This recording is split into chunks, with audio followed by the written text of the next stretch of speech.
হাজারো বাধা বিপত্তির পরেও বাংলাদেশ জামাতে ইসলামী কেন এত জনপ্রিয় রাজনৈতিক দল?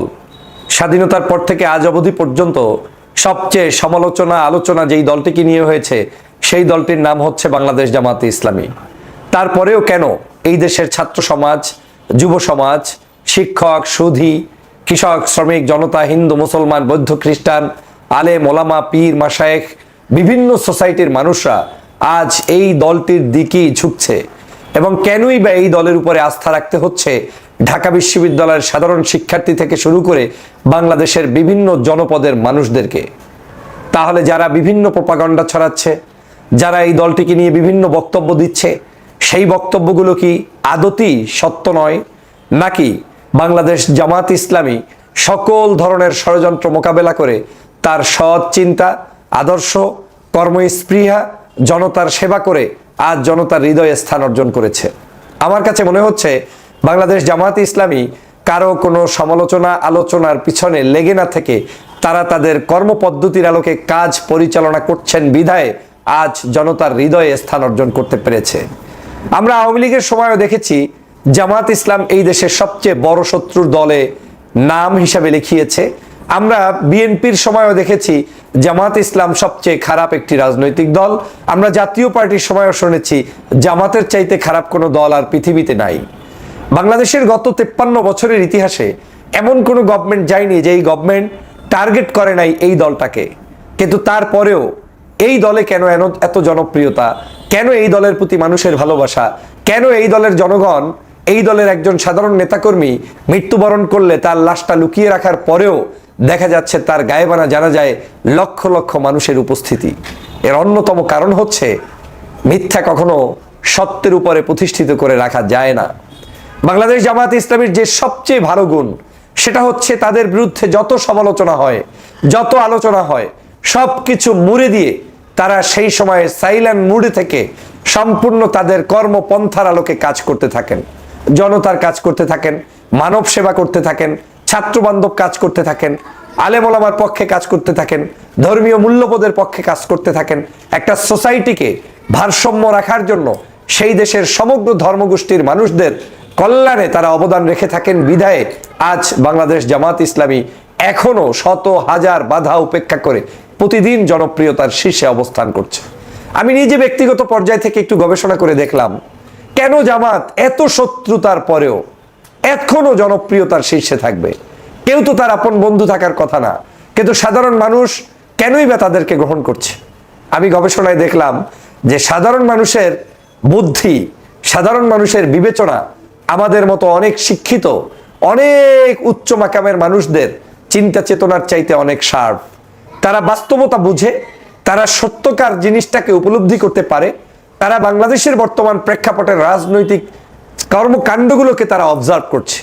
যেমন আপনি মুখে বললেন জামাত ইসলাম খারাপ, কিন্তু কর্মে আপনি নিজেই চুরির সাথে সম্পৃক্ত, ডাকাতির সাথে সম্পৃক্ত, অন্যের হক নষ্ট করার ক্ষেত্রে সম্পৃক্ত, আপনি খারাপ আচরণে অভ্যস্ত।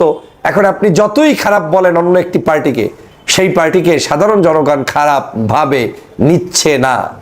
আপনি যখন নিজে বলছেন বিভিন্ন মারপ্যাচ দিয়ে এই দলটি খারাপ, সেই সময় যখন একটি হিন্দু জনগোষ্ঠীর টলার ডুবে যায়, তখন জামাতের আমির ডাক্তার শফিকুর রহমান যখন তাদের পাশে দাঁড়িয়ে যায়, তখন আর ওই আওয়ামী লীগের মতো ট্যাবলেট বিক্রি করে যেরকম জামাতকে দেশদ্রোহী, দেশবিরোধী, স্বাধীনতা বিরোধী বানানোর চক্রান্তে লিপ্ত হয়েছে, সেটা আর সফল হয় না।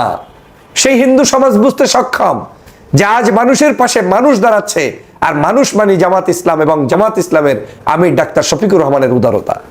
আজ বাংলাদেশে যখন যে কোনো জায়গায় বন্যা দুর্গত মানুষ, বাংলাদেশের সকল রাজনৈতিক দল মিলে যে পরিমাণ অর্থ সেখানে ব্যয় করেছে, তার চেয়ে অন্তত 3 গুণ বেশি অর্থ বাংলাদেশ জামাত ইসলামী বিভিন্ন সময় ব্যয় করেছে।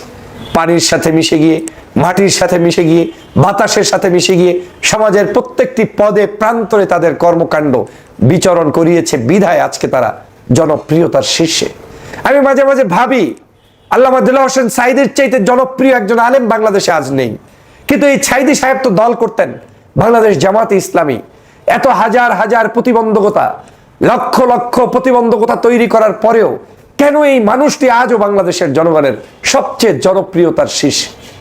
বাংলাদেশের দেলোয়ার হোসেন সাঈদী সাহেবকে যখন ফাঁসির কাস্টে ঝুলানোর জন্য রায় দিয়েছে, অনেক বাংলাদেশের বিখ্যাত বিখ্যাত ব্যক্তিরা পর্যন্ত তার প্রতিবাদ করতে কিন্তু পারেন নাই।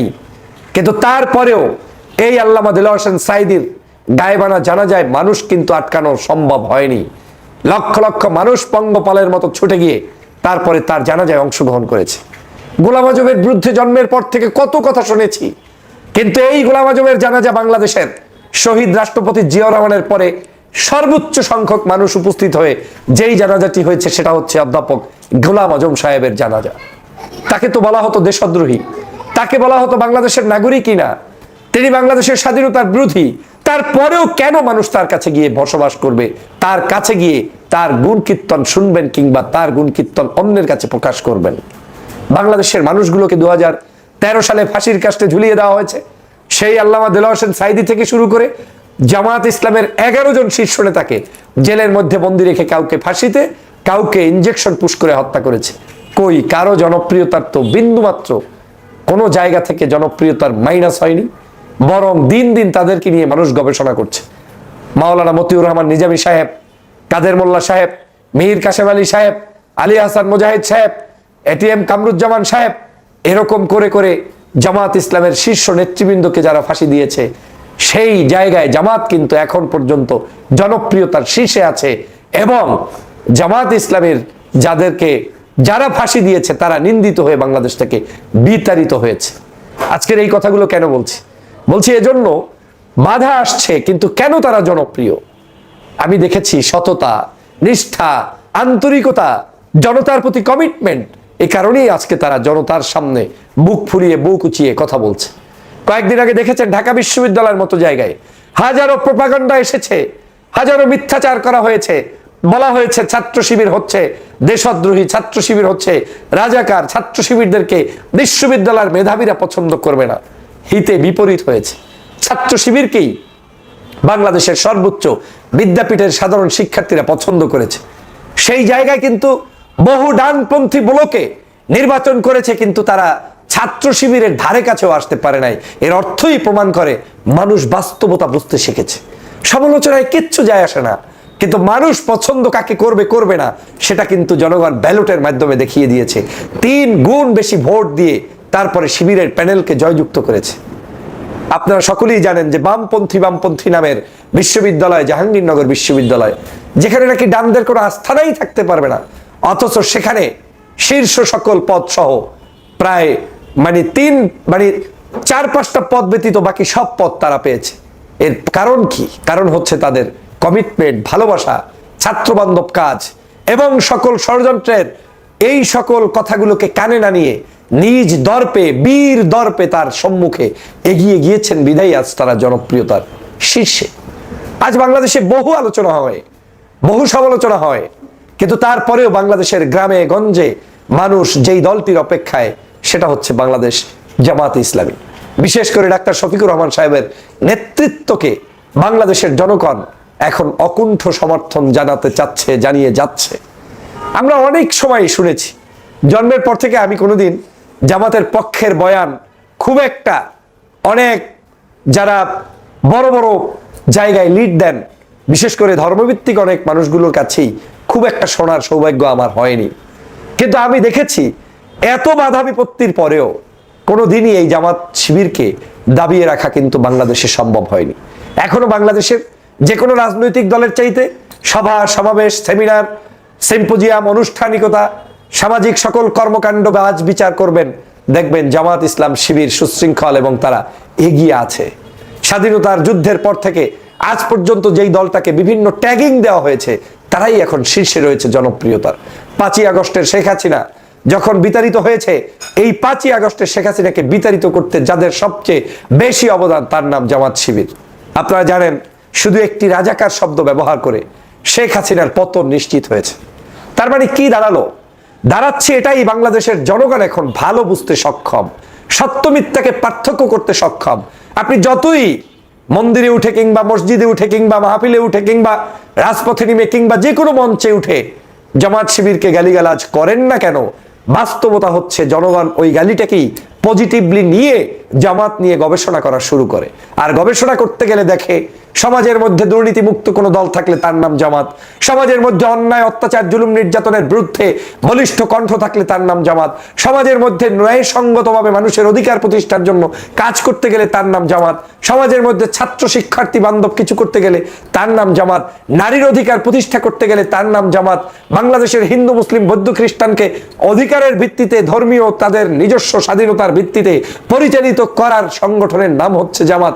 এভাবে করে সমাজটার সুন্দর একটি সমাজ বিনির্মাণ করতে হলে যাকে প্রয়োজন তার নাম জামাত। এ কারণেই আজকের এই জামাতের পক্ষে মানুষের অবস্থান। এ কারণেই আপনারা দেখেছেন 2001 সাল থেকে 6 সাল পর্যন্ত যেই সরকার ছিল, সেই সরকারের সময় জামাত ইসলামের 2 জন মন্ত্রিত্ব পেয়েছিলেন। আজ অবধি পর্যন্ত তাদের একটা মন্ত্রণালয়ের 1 টাকার কোনো ধরনের ক্ষতি সাধন কিংবা দুর্নীতি কিংবা অন্যায়ভাবে তছরুফ করেছে এরকম কোনো রেকর্ড বের করতে পারেনি। সেখান থেকেই প্রমাণ হয় জামাত জনপ্রিয়।